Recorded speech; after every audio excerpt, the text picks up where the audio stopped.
আসসালামু আলাইকুম দর্শক, আপনাদেরকে সবাইকে আন্তরিক প্রীতি ও শুভেচ্ছা জানিয়ে আজকে অনুষ্ঠান শুরু করছি।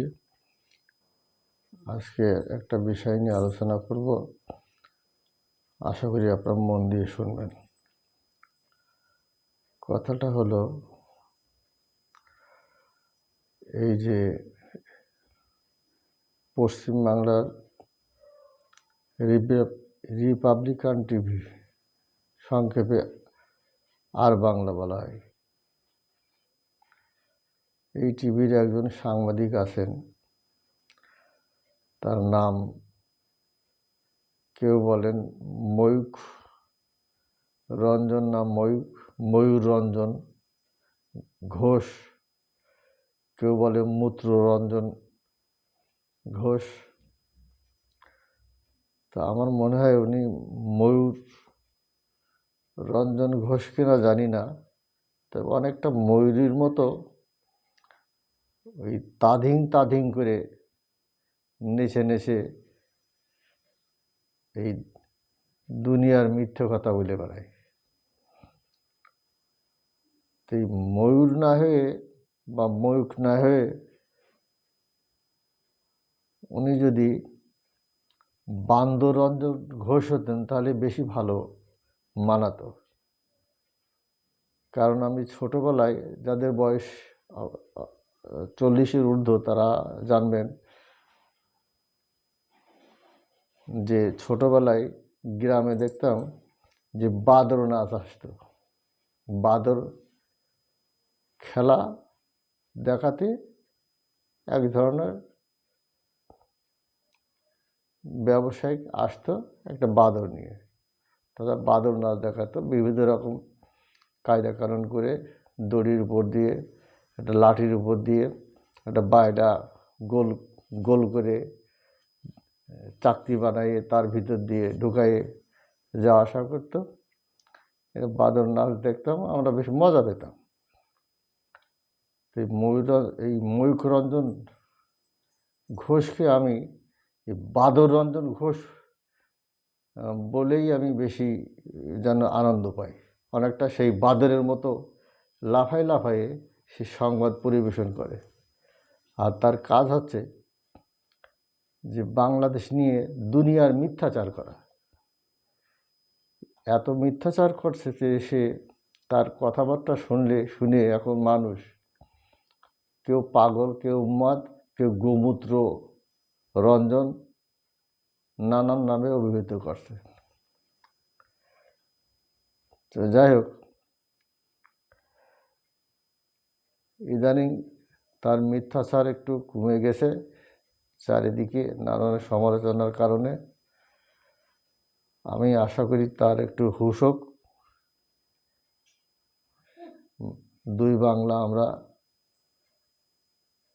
একই সংস্কৃতি, ভাষা, ঐতিহ্য, সংস্কৃতি সব একই। আমরা মিলেমিশে আজীবন থেকে আসছি। এখন তো বর্ডার তার কাটা দিয়ে ঘেরা হয়েছে। একটা সময় ছিল এটা ছিল না। অনেক আত্মীয় স্বজন, আমাদের অনেক আত্মীয় স্বজন বা ওপারের অনেক আত্মীয় স্বজনের দেশে আছে, বিয়ে শাদী হয়েছে। আমার এক বোন, এক ভাইও ওখানে বিয়ে হয়েছে। আমরা অবাধ যাতায়াত করেছি, কিন্তু এখন তার কাটার কারণে যেতে পারি না। আমাদের এই দুই বাংলার ভিতরে সব কিছু একটা মিল ছিল।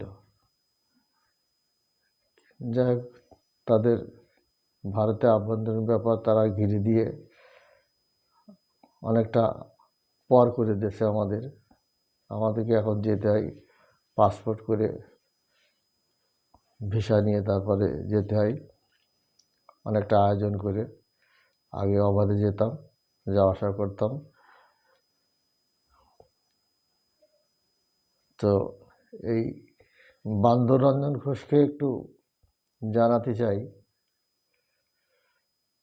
যে তুমি এই মিথ্যাচার না করে পূর্বের ইতিহাসগুলো একটু জানো, যে দুই বাংলার ঐতিহ্য এবং আমাদের সংস্কৃতি, আমাদের মেলবন্ধন, এখানে হিন্দু মুসলিম ভেদাভেদ কখনোই ছিল না। আমরা একসাথে বসবাস করেছি। হিন্দুদের মেলায়, পুজোয় এবং পুজোর যে মেলা হতো সেখানে যে আমরা অংশগ্রহণ করতাম, আমরা মুসলিমরা, আমাদের অংশগ্রহণটা তার বেশি থাকতো। আমরা না গেলে তাদের মেলা জমতো না। এইভাবে আমাদের ছোটোবেলা বা তার কাটা দেওয়ার আগ পর্যন্ত এইভাবে আমাদের কেটেছে। আমি তার কাটার আগেও অনেক বন্ধু আমার ওই দেশে আছে, তাদের সাথে আমি নবমী এবং দশমী পূজায়, এই তখন ইন্টারমিডিয়েটে পড়ি আমি, এই বনগাঁতে আমি পুজোয় দেখতে গিয়েছি, তাদের সাথে সারা রাত ঘুরেছি। যাক, সেসব অনেক কথা। তো এখন এই বান্দররঞ্জন ঘোষের উদ্দেশ্যে কিছু বলতে চাই, যে মিথ্যা অপবাদ বা মিথ্যা খবর রটনা করে আমাদের ভিতরে ভেদাভেদ করবেন না। আমরা এক হয়ে থাকতে চাই, মিলেমিশে থাকতে চাই। হিন্দু মুসলিম ভেদাভেদ করবেন না। আর আপনাদের যে দাসী ছিল শেখ হাসিনা স্বৈরাচার, বিশ্বের ইতিহাসে এত বড় স্বৈরাচার এবং নিকৃষ্টতম মিথ্যাবাদী আপনি একটু খুলে দেখবেন, একটু যে গুগলে বা যে কোনো জায়গায় জেনে শুনে দেখবেন যে এর মতো মিথ্যাবাদী এবং অভিনেতা পৃথিবীর ইতিহাসে আর একটি ব্যক্তিও নাই। তো এই হিন্দু মুসলিম ভেদাভেদটা দেখেন আপনাদের দেশে শুরু হয়েছে বেশি।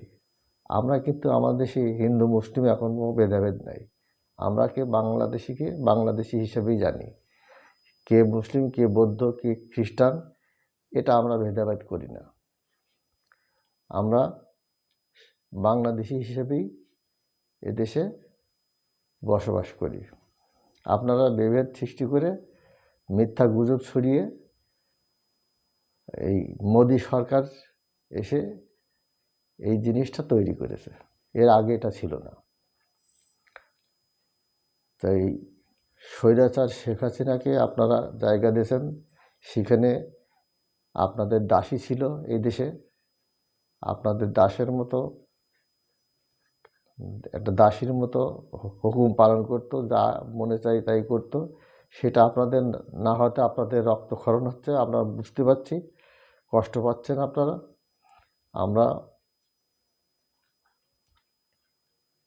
আমরাও কষ্ট পেয়েছি দাসীর নৈরাজ্য, কিন্তু আমরা তখন কথা বলতে পারিনি। তাই মোদি সরকারকে বলতে চাই, নরেন্দ্র মোদি, শুনেছি উনি ক্লাস 7 পর্যন্ত লেখাপড়া জানেন, চা বিক্রেতা ছিলেন। তো একজন চা বিক্রেতা আর একজন নোবেল বিজয়ী ডক্টর মোহাম্মদ ইউনূস, যার সারা বিশ্বে লোকে চেনে, পশ্চিমা বিশ্বে তাকে এত ইজ্জত, এত সম্মান আল্লাহ তার দিয়েছে এবং তিনি অর্জন করেছেন। মোদি এটা সহ্য করতে পারছে না। এটা আমাদের দেশে এই ডাইনি শেখ হাসিনা সহ্য করতে পারেনি। সে দেখেছে যে আমি প্রধানমন্ত্রী আর আমার থেকে ইজ্জত বেশি আছে ওই ইউনিসের ইজ্জত বেশি পশ্চিমা বিশ্বে। এই জন্যে তাকে নানা রকম সুদখোর এবং অনেকগুলো কেস, সুদখোর, কথায় কথায় সুদখোর আর বিবিধ রকম মিথ্যা কেস দিয়ে তাকে নানান হয়রানি করছে এবং তাকে অপমানিত করা হয়েছে। এই একটা বিশ্ববরেণ্য ব্যক্তি আজকে আমাদের দেশে ক্ষমতায় অধিষ্ঠিত আছে, আমরা গর্বিত।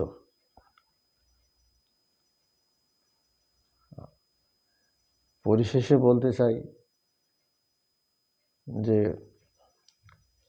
ডক্টর মোহাম্মদ ইউনূস যদি না থাকতো বা ওনার জায়গায় যদি অন্য কোনো ব্যক্তি এই ক্ষমতায়, রাষ্ট্রীয় ক্ষমতায় থাকতেন, এই অবস্থায় বর্তমান সিচুয়েশনে 5ই আগস্টের পরবর্তী পর্যায়ে, তাহলে ওই হায়েনা শেখ হাসিনা, হায়েনার শকুনের দল আর মোদির ষড়যন্ত্র এতদিন আমাদেরকে আরও 3 মাস আগেই বিতাড়িত করে দিত। কিন্তু ডক্টর ইউনূসের ইমেজ সারা বিশ্বে, ইমেজের কাছে, তার পরিচিতির কারণে এটা তার পক্ষে কখনোই সম্ভব নয়। সেটা তাকে সরাতে বা তার পদোন্নত করতে, তাকে অধীনস্থ করতে একেবারে চেষ্টা করছে নানানভাবে, মিথ্যা অপবাদ দিয়ে। সে এটা পারবে না কখনো। তার কাছে, তার ব্রেনের কাছে একজন চা বিক্রেতা ব্রেন কখনো এক হতে পারে না।